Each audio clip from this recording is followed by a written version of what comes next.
어느 휴일날 오후에 한 아버지가 낮잠을 즐기고 싶었습니다.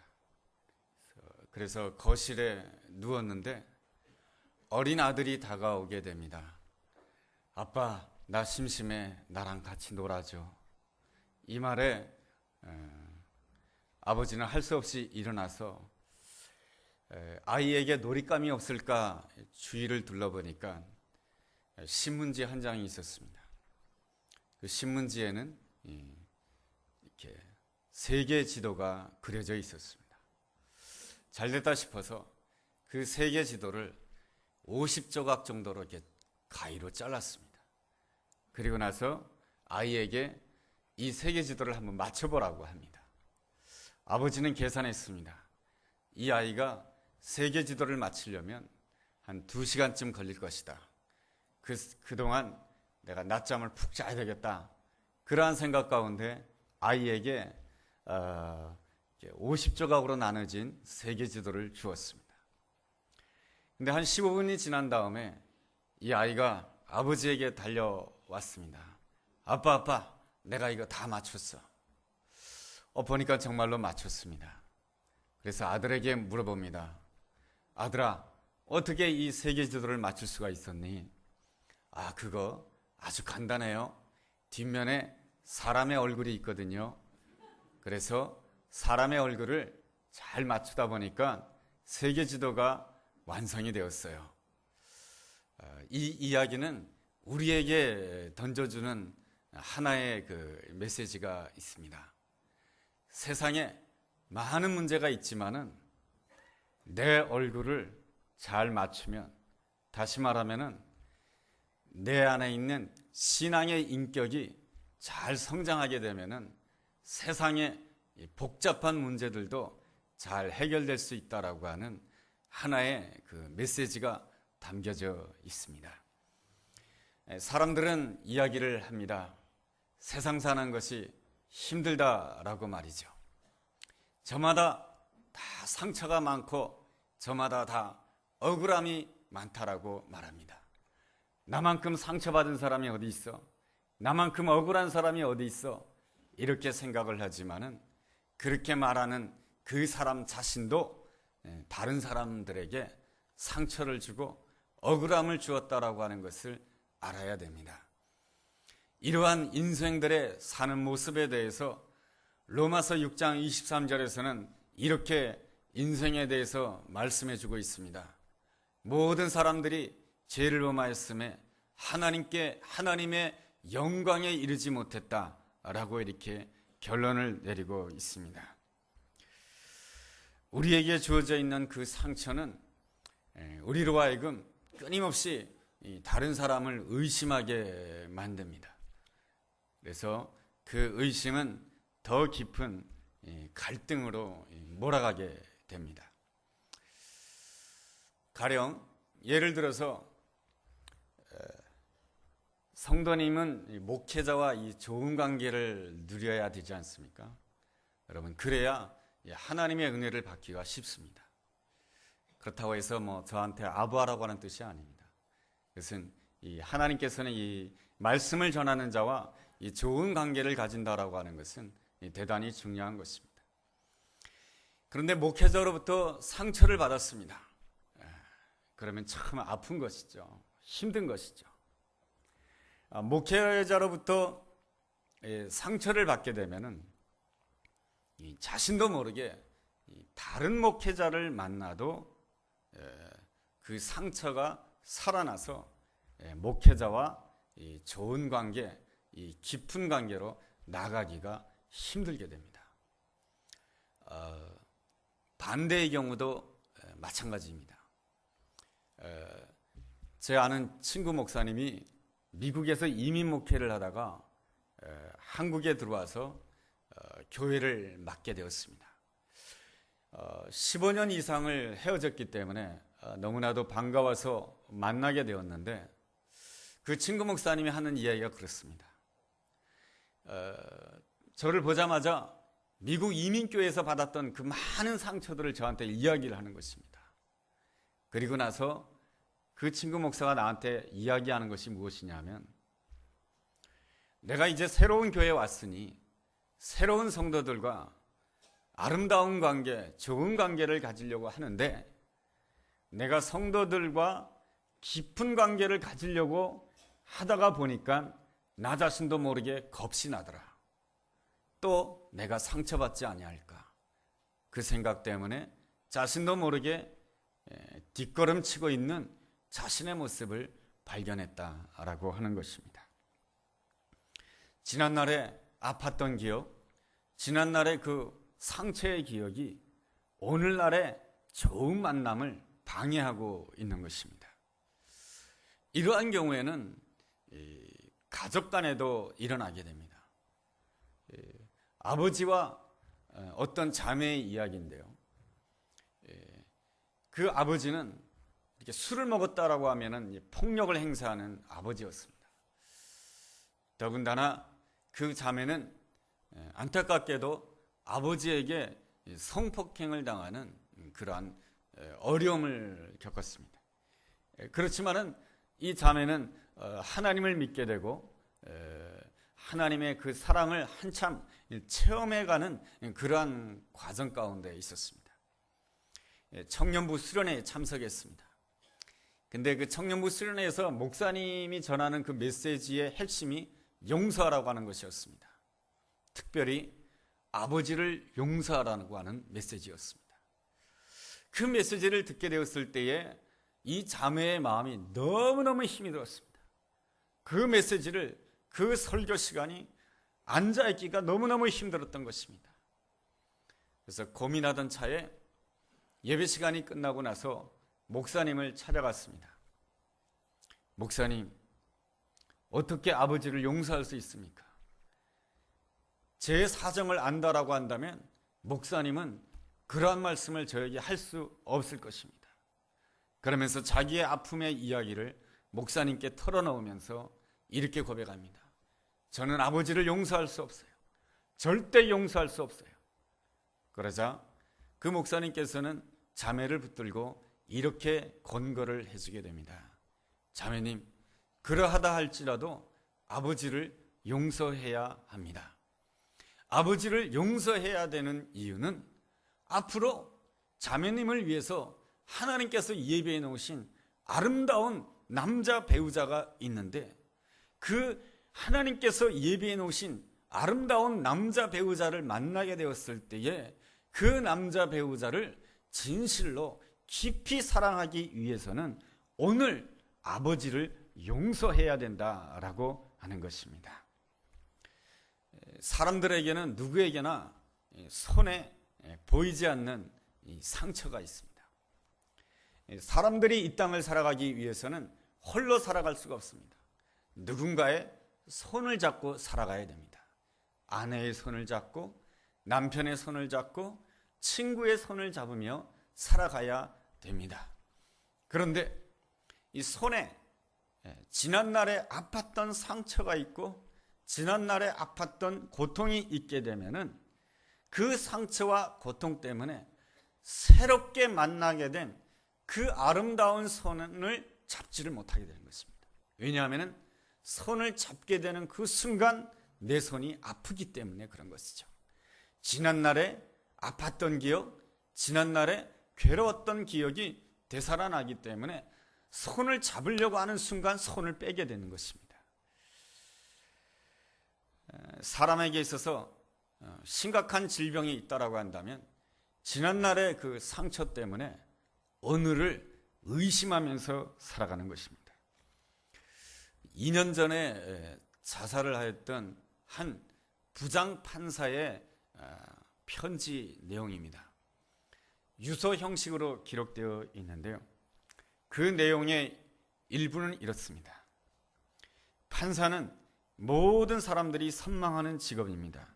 그렇지만 판사는 사람들이 토한 것, 사람들이 버린 쓰레기를 처리하는 사람입니다.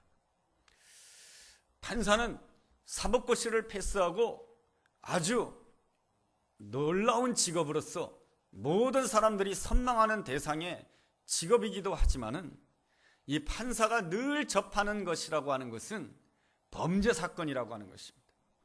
그리고 그 범죄 사건은 신문지상에 잘 나오지도 않는 그 더러운 사건, 추악한 사건을 자신은 매일같이 보고 매일같이 읽고 매일같이 대해야 된다라고 하는 것입니다. 그러다가 보니까 인간 자체에 대해서 회의감을 가지게 된다라고 하는 것입니다. 이어서 이 판사는 편지에서 이렇게 쓰고 있습니다. 판사는 의심하는 직업입니다. 법정에서 늘 사람들의 마음을 의심하다 보니까 부모님의 말을 의심하게 되고 심지어는 나와 한 집에서 사는 아내의 말까지도 의심하게 되더라라는 것입니다. 이러한 모든 문제는 어디에서 비롯되는 것입니까? 세상이 죄가 많아서 그렇기도 하겠지요. 주변 사람들이 악해서 그렇기도 하겠지요. 그래서 세상을 원망하고 주변 사람들에 대해서 불평한다고 해서 그 문제가 해결되는 것은 아닌 것입니다. 그렇다면 이 문제 해결은 어디에서 찾아야 되는가? 결국에는 나 자신에게서 찾아야 된다라고 하는 것입니다. 나에게 무슨 문제가 있길래 나에게서 문제를 찾는단 말입니까?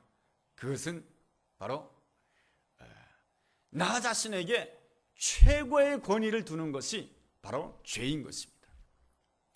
모든 면에 있어서 나를 기준으로 삼고 모든 것이 내 뜻대로 돼야 되고 내가 원하는 대로 돼야 된다라고 하는 그 생각이 바로 죄인 것입니다. 이것이 바로 내가 하나님이 되고자 하는 하나님 보시기에 가장 잘못된 죄인 것입니다. 창세기 3장 5절 말씀을 보면 이런 말씀이 있습니다. 사단이 아담과 하와를 유혹하게 됩니다. 무엇이라고 유혹하게 되냐면 너희가 선악과를 먹는다라고 한다면 너희들도 하나님처럼 될 것이다. 이 말에 아담과 하와는 선악과를 먹게 됩니다. 이것이 바로 문제인 것입니다. 내가 하나님처럼 되는 것, 내가 결정하고 내가 원하는 대로 하고 내 뜻대로 살고자 하는 것이 바로 이 죄의 속성인 것입니다. 이 죄의 속성은 어떠한 모습으로 나타나냐 하면은 지배하고자 하는 모습으로 나타나고 통제하고자 하는 모습으로 나타납니다. 먼저는 이 죄의 속성은 자기 이미지를 통제하려고 하는 모습으로 나타납니다. 사람들은 다들 자기 이미지를 다른 사람들에게 좋게 보이려고 합니다. 그것이 꼭 나쁜 것은 아니죠. 그렇지만은 그것이 지나치게 되면은 그것은 문제가 됩니다. 자기 이미지를 늘 자기가 통제하려고 하게 되면은 늘 다른 사람들이 나에게 무엇을 말하는가를 늘 신경을 쓰게 됩니다. 다른 사람들이 나에게 대해서 어떻게 생각하는지에 대해서 늘 생각을 합니다. 그래서 마음 가운데 자꾸만 물어보고 싶은 거예요. 저 사람이 나에 대해서 어떻게 생각하는가? 이거를 자꾸만 물어보고 싶어요. 그것은 내 마음 가운데 자기 이미지를 통제하려고 하는 그러한 그 욕망이 있기 때문에 그렇습니다. 그래서 자기 이미지를 통제하려고 하는 사람은 내 옆에 있는 사람에게 지나치게 친절하게 대합니다. 물론 내가 내 옆에 있는 사람을 향해서 친절하게 대하는 것은 너무나도 중요합니다. 우리가 성도가 성도를 만날 때 아주 친절하게 대하는 것은 얼마나 귀중한 것인지 모릅니다. 그렇지만 그 친절이 나 중심적인 친절일 때는 문제가 있습니다. 상대방이 나의 이미지를 좋게 보려고 하는 그러한 욕구가 강한 그러한 상태에서 친절을 베푸는 것은 위험한 것입니다. 그럴 경우에 내가 친절을 베풀었는데 상대방이 나의 친절을 받아주면은 서로 좋은 관계가 되겠죠. 그런데 상대방이 나의 친절을 잘 받아주지 않으면 자기 이미지를 통제하려고 하는 사람들의 특징은 화를 낸다는 것입니다. 이 분노가 나온다라고 하는 것입니다. 그것은 바로 자기 이미지를 통제하려고 하는 욕구가 강한 상태에서 나오는 그러한 모습이라고 할 수가 있습니다. 하나님께서 아름답게 쓰는 사람들을 보면은 자기 이미지를 통제하려고 그렇게 노력하지 않았습니다. 자기 이미지를 통제하기보다는 하나님께 영광 돌리려고 했습니다. 하나님의 은혜가 얼마나 아름다운지를 드러내려고 했던 사람들이 하나님께 쓰임받던 사람들입니다. 베드로의 경우에는 아주 하나님 앞에서, 예수님 앞에서 아주 치명적인 잘못을 했습니다. 그게 뭐냐면은 예수님을 3번씩이나 부인했다라고 하는 사실입니다. 예수님을 3번씩이나 부인했다라고 하는 그 사실, 이 베드로가 자기 이미지를 통제하려고 했다라고 한다면은 베드로는 성도들 앞에서 설교할 때에 절대로 자기의 그 치부, 예수님을 3번씩이나 부인했다라고 하는 사실을 절대로 말하지 않았을 것입니다. 그렇다라고 한다면은 그 베드로의 3번씩이나 부인했다라고 하는 이야기는 성경에도 기록되지 않았을 것입니다. 자기 이미지를 통제하려다가 보니까 무덤까지 그 이야기를 가지고 갈 수 있기 때문에 그런 것이죠. 그렇지만은 베드로는 자기의 이미지를 통제하려고 하지 않았습니다. 오직 하나님을 자랑하려다가 보니까 내 연약한 점, 내 부족한 점을 정직하게 고백할 수밖에 없었던 것입니다. 나는 이렇게 예수님을 3번씩이나 부인했던 못난 사람이었습니다. 그런데 주님께서 나를 다시 찾아와 주셔서 나를 사람 낚는 업으로 쓰셨기에 내가 오늘 이 자리에 이렇게 설 수가 있었습니다 라고 이렇게 고백하는 자가 되었다고 하는 것입니다. 그 베드로의 못난 점, 그 베드로의 부족한 점 때문에 베드로를 향해서 비난하는 이는 아무도 없습니다. 오히려 이 세상을 살아가다가 그만 낙심하고, 이 세상을 살아가다가 신앙을 제대로 못 지켜가지고 넘어졌던 자들이 베드로의 인생을 보면서 위로를 받습니다. 용기를 얻습니다. 아, 베드로도 나처럼 저렇게 부족한 점이 있었네. 베드로도 저렇게 넘어지는 모습이 있었네. 그래도 다시 일어서는 그 모습이 너무 아름답다. 나도 다시 일어서야지. 이것이 바로 무엇입니까? 하나님께 영광이지 않겠습니까? 둘째로, 지배하고자 하는 그 욕구를 가지게 되면 다른 일을 통제하려고 하는 욕구가 강하게 됩니다. 이 사람들은 서로가 서로를 향해서 이 통제를 하려고 합니다.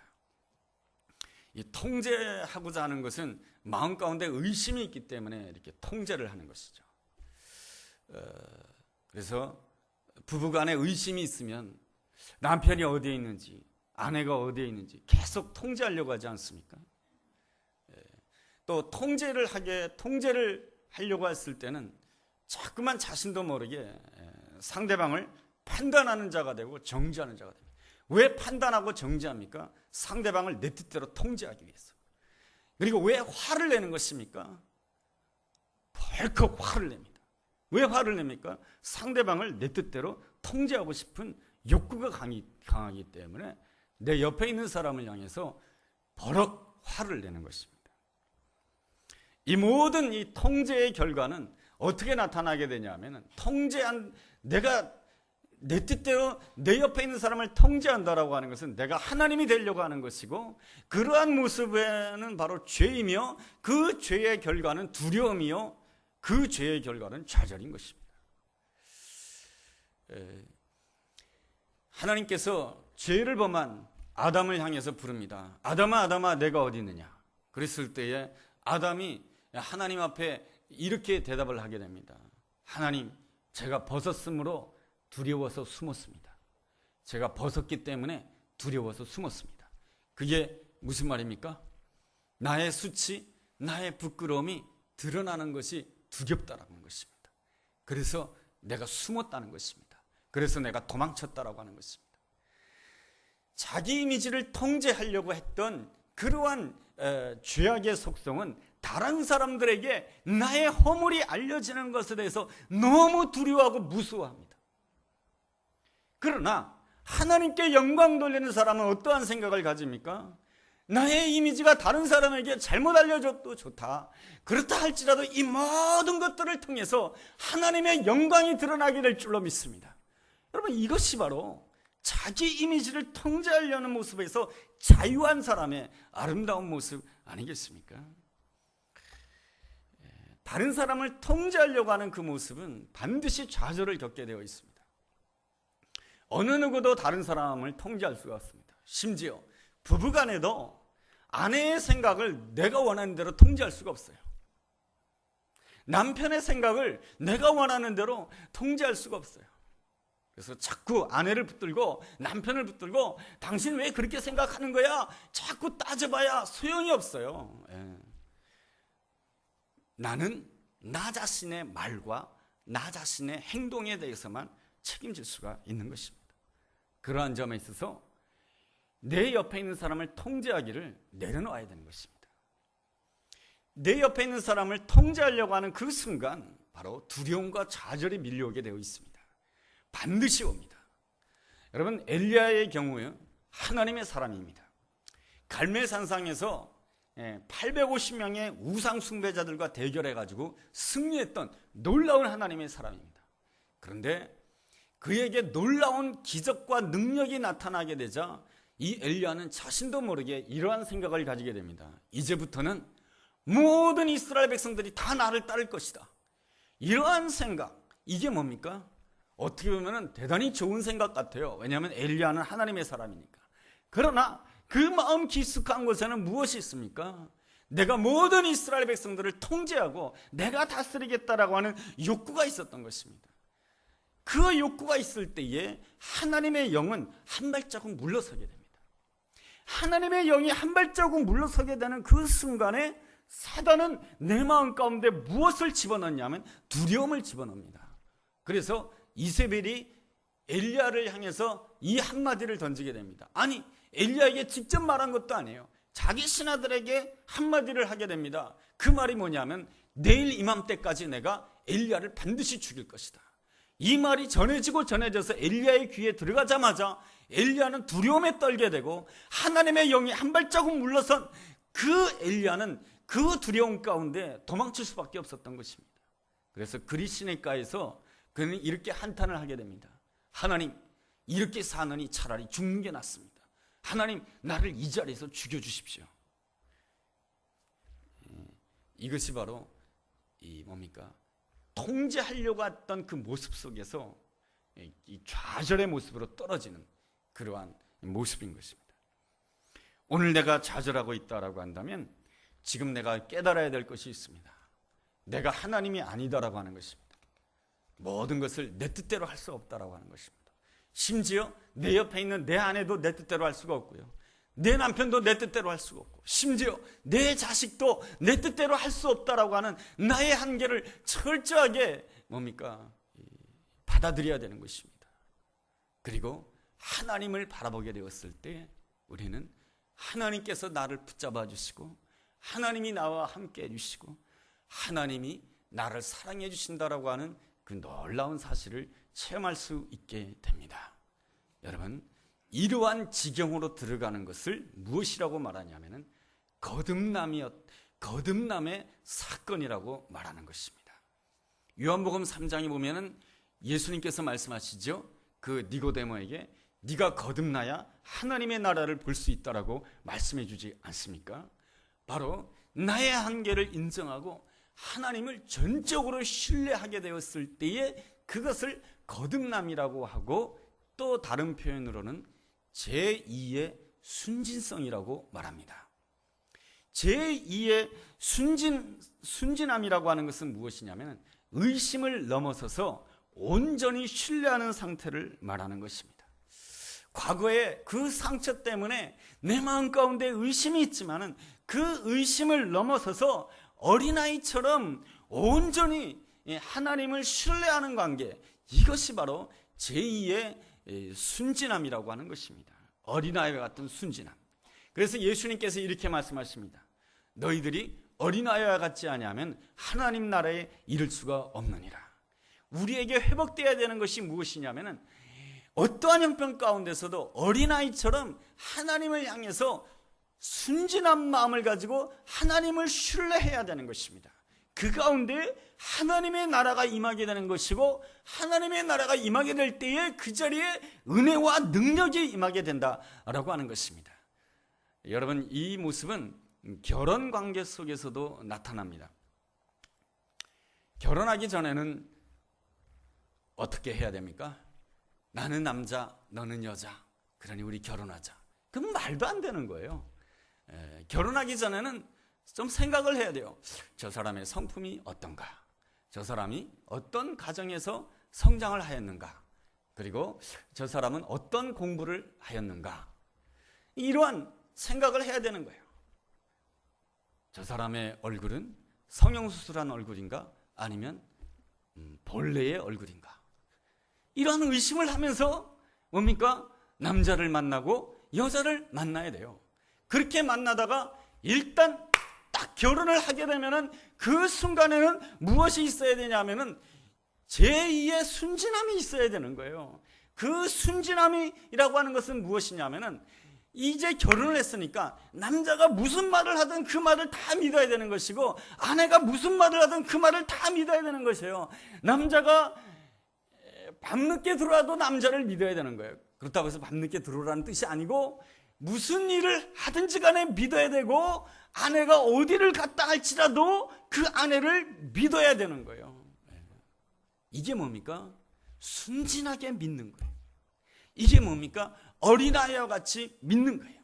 이 어린아이 같은 그 믿음과 신뢰가 있게 되었을 때에 그 남편과 아내 사이에는 이 뭡니까?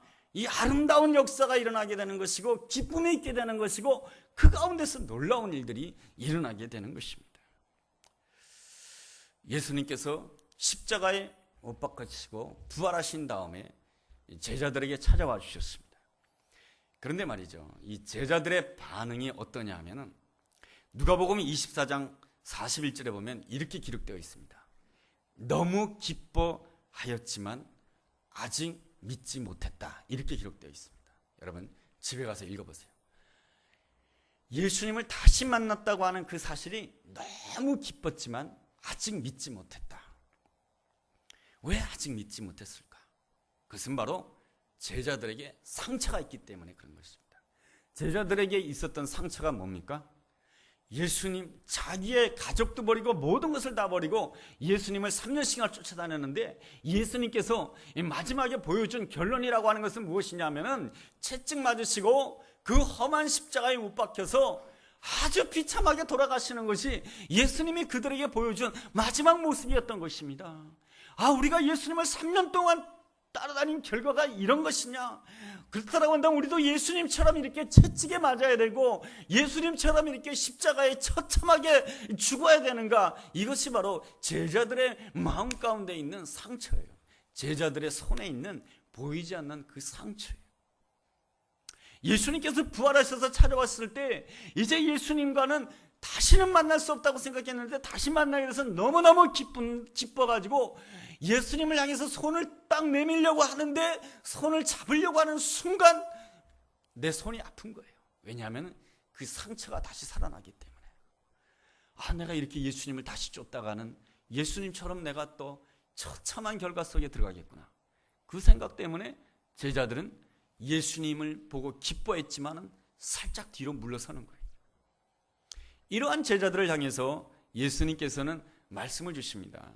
하늘로 승천하시기 이전에 너희들은 아버지께서 약속하신 것을 맞이할 때까지 이 예루살렘을 떠나지 말고 아버지께서 약속하신 것을 기다리라.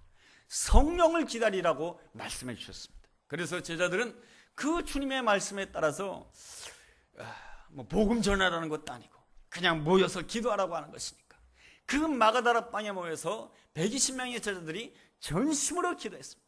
전심으로 기도하는 가운데 성령님이 임하게 되고, 성령님이 임하게 되니까 깨닫게 되는 거예요. 예수님께서 그 고통의 십자가를 지셨지만 예수님께서 십자가를 지신 것은 바로 나의 죄 때문에 예수님이 십자가를 지신 것이고, 예수님께서 부활하신 것은 나에게 부활의 소망을 주시기 위해서 예수님께서 부활하셨다라고 하는 그 놀라운 확신을 가지게 되었을 때에 그들의 마음 가운데는 무엇이 회복이 되냐면은 제2의 순진함이 회복이 되는 것이에요. 그들에게는 무엇이 회복되냐면 제2의 어린아이다움이 회복되는 거예요. 어린아이처럼, 어린아이가 아빠를 무조건 신뢰하는 것처럼. 어저께 어떤 드라마, 주말 드라마를 잠깐 봤는데요, 그 전체는 안 보고 조금 봤거든요. 5분 정도 딱 드라마를 봤는데, 식탁에 가족이 앉았는데 아버지가 그 아들을 향해서 막 야단치더라고요. 공부 안 한다고. 그러니까 그리고 나서 아버지가 사라졌어요. 그러니까 그 남아있던 엄마가 아들에게 너 똑바로 해라. 그렇지 않으면은 너 아버지가 어떻게 할지 몰라. 막 혼날 거야. 그렇게 말하니까 그 아들이 뭐라고 말하는지 아십니까? 그래도 나는 아빠 아들이잖아. 아빠가 나한테 어떻게 하겠어. 이게 뭡니까? 이 어린아이 같은 그 순진한 믿음 아니겠습니까? 이 제자들은 그 마가다락방에서 성령 충만함을 경험함으로 인해서 그들에게 회복된 것이 뭐냐면 어린아이처럼 순진하게 하나님을 믿는 것이, 그 어린아이처럼 순진하게 하나님을 믿는 그 마음으로 세상을 향해서 나가게 되었을 때에 그들 앞에서 안진뱅이가 일어나게 되고, 그들 앞에서 기적이 일어나게 되고, 그들 앞에서 복음이 증거되는 사도행전의 놀라운 역사가 일어나게 된 것입니다. 오늘 본문에 나타나는 사무엘의 세 친구의 이야기도 그런 것이에요. 이 사무엘의 그 세 친구는 어린 시절에 나라가 망하고 그리고 바벨론의 포로로 끌려왔습니다. 그랬을 때 이 세 친구의 마음 가운데 얼마나 큰 상처가 있겠어요. 그렇지만 이 다니엘의 세 친구는 다니엘과 함께 뜻을 정하였어요. 뜻을 정했다라고 하는 것은 무엇입니까? 내가 어린아이처럼 오직 하나님만을 신뢰하겠다라고 하는 그러한 것 아니겠습니까? 그랬을 때에 그들에게는 커다란 시험이 있었는데 그 시험은 바로 느부갓네살 왕이 커다란 금신상을 만들어 놓고 절하라고 하는 것입니다. 그 커다란 금신상은 한 20m가 됩니다. 성경에는 60규빗이라고 기록되어 있는데 60규빗을 우리 현재의 그로 환산한다라고 한다면 한 20m가 됩니다.